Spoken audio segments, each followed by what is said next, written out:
Now, from CBS News Miami, this is Facing South Florida with Jim DeFede.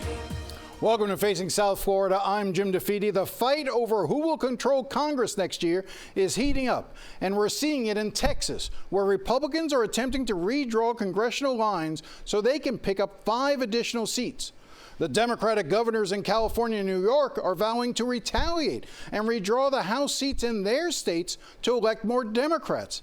And now Florida is threatening to jerry-rig the lines to take out 4 or 5 Democrats. Here's the best way to explain it. Elections should be about voters picking their representatives. But under these plans, the politicians are choosing their voters. They are, to use the president's favorite word, rigging the elections to guarantee an outcome. This level of duplicity is a threat to democracy and will turn us into nothing more than a third world country. It also shows that Republicans are worried their ideas, their policies are so unpopular that they believe such tactics are necessary to hold on to power. We will talk more about this in the weeks ahead, but for now, let's pretend we still have a democracy and focus on the congressional seat currently held by Maria Elvira Salazar. Salazar won re-election easily 2 years ago, but Democrats believe the backlash against Donald Trump could change all that. Right now, there are 4 candidates running for the Democratic nomination. We will talk to all 4 of them in the weeks and months ahead, as well as, I hope, Salazar. But I wanted to start with Robin Peguero, who is the only Hispanic Democrat in the race who is also fluent in Spanish, a significant advantage in a district that is 70% Hispanic. So it all started with my parents. They came to this country, my dad from the Dominican Republic and my mom from Ecuador. And the first thing they did upon getting here was enlist in the U.S. Army. And so that example of public service has been with me right from the start. It's my origin story. That's where they met. They fell in love, had my sister and me. And they were able from there to build for themselves a working class life in Hialeah. My dad is a school teacher in the public school system. My mother as a mail carrier in the U.S. Postal Service, both proud union members. And so I'm running now because I want to have that ability for other folks to build their lives too, for them to have the opportunity to give to their children what my parents gave to me. And unfortunately, right now, our leaders, including Maria Elvira Salazar, who's my representative, they're not working for us. And we're paying the price, Floridians are, in their paychecks, in their bills, in their day-to-day. Prices are way too high, salaries are way too low, and folks they don't feel as though they can even reach homeownership, right? That's getting later and later in life that folks feel that that's an opportunity for them. And so I think we got to get back to the basics of what government does, which is, provide for the safety of folks, both domestically and abroad, but then also to laser focus on the middle class and providing them relief. And the Congresswoman has not been doing that. Instead, she's been focused on taking healthcare away from folks at a time when the middle class is assaulted on all fronts. Where did you go to school? And my understanding is you used to work at the state attorney's office. What led you to the state attorney's office, and what did you do while you were there? Sure. So I went to Barbara Goldman Senior High School, right there on the line between Hialeah and Miami Lakes. I went off to Harvard College and ultimately to Harvard Law School. And as soon as I was done with my studies up north, I came back home to this district, actually, to prosecute, to be part of the Miami State Attorney's Office. Again, because at every point in my life, I only wanted to serve the public and my community. That was my my goal, my objective. And so I was there for 7 years, and I was a homicide prosecutor. So I was a leader in the office, what's called a division chief, in charge of a group of lawyers, and I tried exclusively homicides. While you were at the state attorney's office, my understanding is you got tapped to be part of the January 6th commission. Talk to me about that, the investigative committee that was put together by the House. You were one of the investigative attorneys on that. How did that come about, and what exactly did you do during that time? Right. I was happy here in my community prosecuting, and I got this opportunity out of the blue from the chief investigative counsel who emailed me, who had come across my resume and said, look, we're looking for prosecutors. We need to investigate the first non-peaceful transfer of power in this country's history. And we want folks who have this sort of experience interviewing witnesses, putting evidence together, and instead of presenting it for juries, you'll be presenting it for the court of public opinion, because we need to study this matter and we need to make sure that it never happens again. And so I took up the opportunity. I felt it was historic moment as a staffer myself. I've actually worked in Congress now at this point almost nearly 7 years, from when I was a junior staffer right out of college to ultimately becoming chief of staff for a member, Glenn Ivey from Maryland.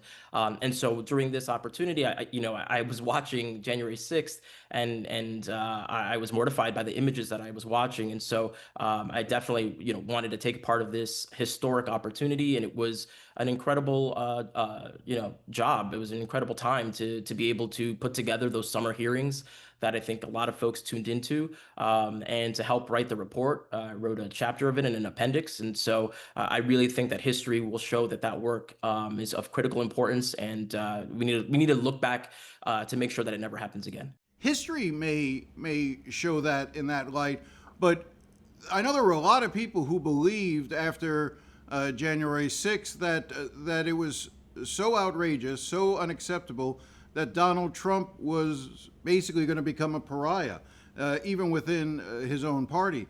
That did not turn out to be the case. Donald Trump was elected again in 2024. What does that tell you, given what he did during January 6th, given all the things that he's done in terms of election denial, that this country turned around and voted again for Donald Trump? Does it suggest perhaps that you're out of touch with where America is? No, because I think what they voted for was not what they're seeing today. They voted for lower prices. They voted for politicians or leaders who are going to focus like a laser on the middle class. That they're, again, there's an affront on all sides: home ownership, prices of gas, of groceries, insurance, medical insurance, and home insurance, particularly here in Florida, right? Unaffordable. And that is what they were voting for. And instead, what we got was people like Maria Elvira Salazar, as I mentioned, voting for the big ugly bill, right, that now is law, that will take away healthcare from 1.9 million Floridians in my district, in my community. That's 100,000 people who will wake up one day without Medicare, without Medicaid, without their Affordable Care Act insurance. And they certainly didn't vote to have their friends and neighbors and our colleagues, people who are hardworking, tax-paying immigrants with no criminal records, to have them plucked from the streets without due process and thrown into this Everglades detention center, which is not a serious solution to the issue of immigration. They voted for the deportation of violent criminals. They voted for the securing of our border, but not what's happening today, which is this complete indiscriminate swallowing of so many folks into the system. And again, that center down in the Everglades, throwing in U.S. citizens for sometimes days at a time, veterans, even a minor the other day. Not at all. This is not what people voted for. They voted for something very specific in the last election. Why do you think the Democratic Party has fallen in such disfavor with the public overall? I think we got to get back to the basics, as I mentioned. Government needs to do no harm, and actively they're doing harm at this point, right? While the Congresswoman, she stands silent while people in our community are being deported, right? She talks about cages without flinching. She mentions, and they are cages that these folks are being put into. And the other day she called it pretty good, the conditions in those quote unquote cages. These are human beings, right? Dignity means something. It's an actual word that perhaps you should look up. We need to treat these folks with dignity. And I don't think that we're doing that currently, right? And so I think the Democratic Party needs to talk about our values. We need to get back to pocketbook issues. We need to call out the president and people like Maria Elvira Salazar when they are standing by and doing nothing while people in our community are suffering. And I think if we focus on those concerns, then I think we'll be reflecting and channeling what the electorate really wants.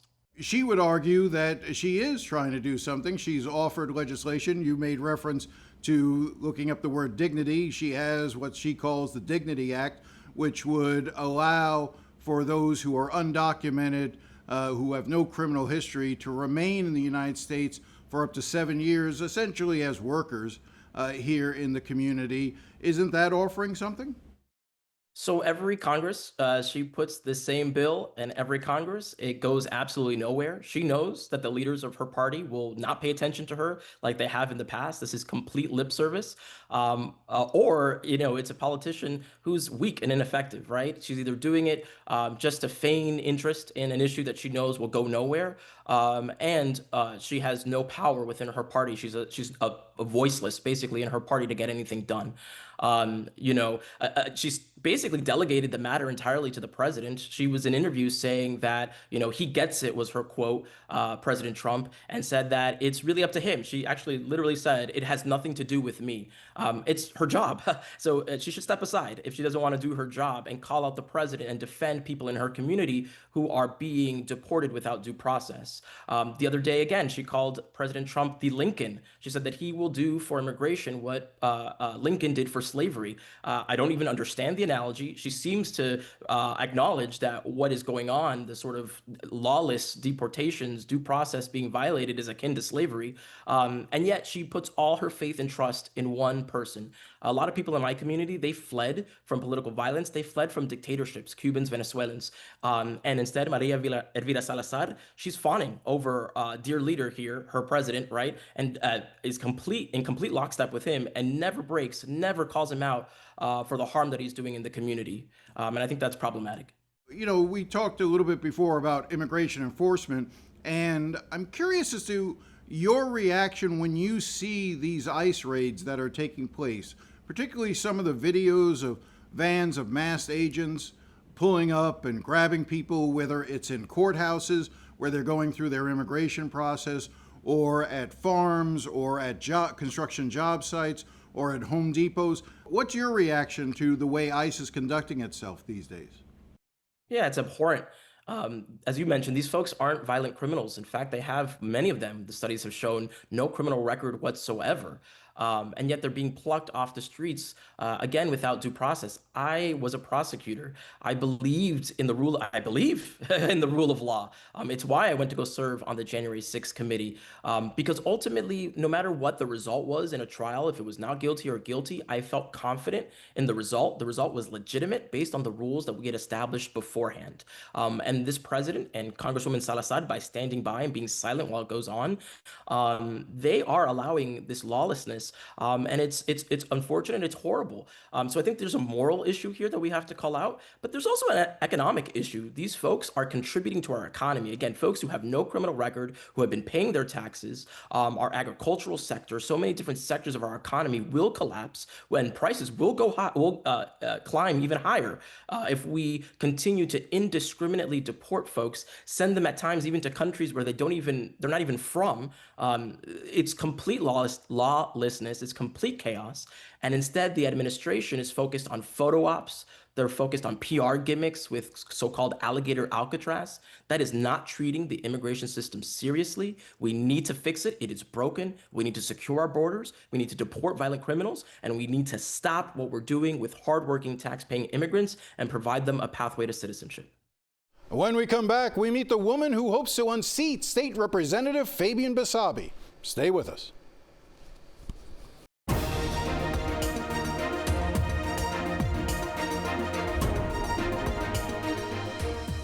Welcome back. Lucia Baez-Geller is a former Miami-Dade school board member who lost in her bid 2 years ago to oust Maria Elvira Salazar.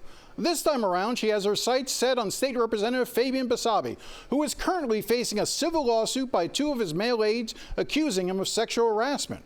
When Basabe first ran, he vowed to protect gay rights and abortion rights, and soon got to Tallahassee and, well, he abandoned both those positions.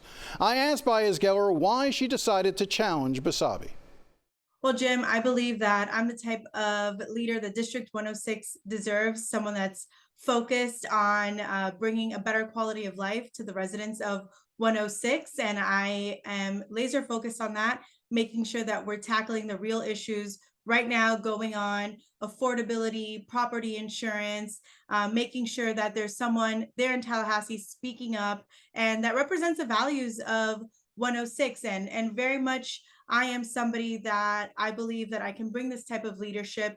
We want someone that's going to protect the quality of life, protect the distinct uniqueness of District 106. And I believe that many of the things that Fabian Basabe has been doing in Tallahassee has been undermining the quality of life, undermining the uniqueness of our district, and undermining our values that we represent, that I know very well we represent. He also voted for Live Local, which is essentially another giveaway to developers. And so that's going to absolutely affect the quality of life. We're going to have more traffic, we're going to have more people, and it's going to really strip away at the uniqueness and what the preservation of our district, which is very important. He also voted to take away some of the restrictions that we had put in after Parkland, which was bipartisan legislation to prevent access to guns, and he voted to put guns back in the hands of teenagers. That's definitely against our values. And in this district 106, which voted overwhelmingly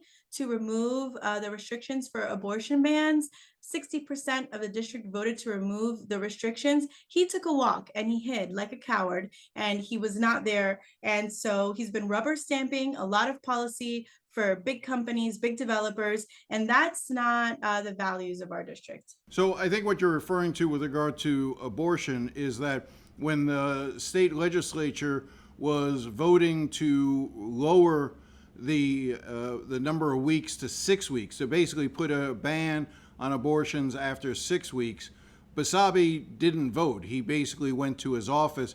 He said because, he blamed Democrats, oddly enough, saying that Democrats wouldn't agree to some compromise that he was proposing, but it was the Republican legislature that was driving the 6-week ban. Is that when you say he took a walk, is that what you're referring to? Yes, that's exactly it. And this is a personal issue for me, Jim. Just 2 years ago, I needed medical services and that related to abortion care and for a baby that we really wanted. And now 2 years later, because of Fabian Basabe and other Republicans in Florida, that care is not available to myself or any other woman anymore. And we've seen the consequences of that in Florida and throughout the nation. And we don't need any more cowardly leadership. We need someone that is going to be here, be front and center. I have already represented District 106 as their school board member. I've had results, and I know that people know that I'm a woman of action, and I think they're going to be very happy for me to represent them in Tallahassee as well. There is a view that says that it's better to have a Republican in that district because a Republican-led legislature, that person could be more effective in trying to bring dollars back home to the district. I think that's the argument that Fabian Basabe will make, is that he is someone who can bring money back to the district. How would you respond to that? Well, we have not seen that in his leadership per se, but at the end of the day, I worked on a nonpartisan school board, which means that I had to work with people from all walks of life. And the school board was a conservative Republican majority when I was there. And I was able to pass legislation and work with people because at the end of the day, we do represent people from all backgrounds and all walks of life. And I've been able to show, coincidentally, that in many ways I can work across the aisle. And I believe that that's what people want overwhelmingly, someone that's going to do the work. And instead of just being mired in scandal and just kind of bringing chaos to a world where we need someone that's going to lead us into the future in a better foot. You think Basabe has become more of a distraction than an effective legislator? Absolutely. I believe that we have allowed the scandals, the headlines. We've seen him make headlines for some of the worst reasons. Criminal investigations, arrests, lawsuits. These are the types of things that right now do not help the residents of District 106 have a better life. It's really disgraceful. And I think people know what I stand for and they're ready for real leadership. And I'm proud to be ready at the front line to serve and represent all of the residents of this district. You talked before about how you served on the school board. What kind of a grade would you give Tallahassee and the legislature when it comes to education issues and even funding for public education in Florida? Well, I was a pretty hard, tough grader for my students, so maybe I won't give a grade, but I will say a lot of what we're saying we're seeing in Florida with education essentially is siphoning off of our public tax dollars and our public monies to private for-profit companies. And the people that are suffering are our students and teachers, where, you know, right now our teacher pay is 50th in the nation. No matter what they say, we are not funding our schools enough to be able to resist the onslaught of attacks that we're getting from Tallahassee on public education. And it's really a shame. And we still have over 250,000 families in Miami-Dade that choose traditional public schools every single day. And a lot of what the legislation is doing in Tallahassee is just taking away funds. And we're seeing less and less and asking local entities to do more and more with very few dollars. I think the issue comes down to the explosion in the voucher program. You know, I remember when Jeb Bush proposed vouchers, it was designed to allow parents of kids from failing schools to be able to take the equivalent of what they would have gotten at a public school, and therefore then be able to take it to private schools that would accept the voucher. We now have a system in Florida where we have what's called a universal voucher system, which is any parent for any reason, whether they're in a failing school or not, no matter what their economic status is, can receive a voucher. And I think one of the offshoots of that we've seen is that parents of kids who were in private school are now getting vouchers to help defray the costs of keeping those kids in private schools. And there's even been some studies that suggest that the private schools are just simply raising their tuition, knowing that the parents can afford to pay more because of the state tax dollars being driven over. What could be done about that? Do you favor, for instance, means testing for vouchers? Do you favor eliminating vouchers entirely? Or how would you go about repairing or fixing the voucher system in Florida? Well, I would say, as a parent myself now, raising my daughter here in District 106, I believe choosing a school and the proper education for your child is one of the most important decisions that someone will make in their life. I do, as an educator of 15 years, a school board member, it is very important to have choice. So I do believe in parental choice. What's important, though, is to have accountability and transparency. Right now, there is no way that we can track these voucher funds, where they're being used or how they're being used. And these are our public dollars that are supposed to be going to our traditional public schools. And so it's very important that we put the same energy that we're putting into vouchers into our traditional public schools. These two systems should not be in competition. We should not be siphoning off from the public education system, because these monies for vouchers are going to private entities that once they go in there, we do not know where that money is going or how it's being used. And so people should be informed. There should be accountability, transparency. There should be a dashboard. We should know how our dollars are being spent and what these entities are doing with it. And at the same time, not put it in competition, because as you well know now, our school district has really, I believe, little to no failing schools. And so we want to make sure that when these dollars that are supposed to go to public schools are being given away, where are they given to and why? We'll be right back after the break.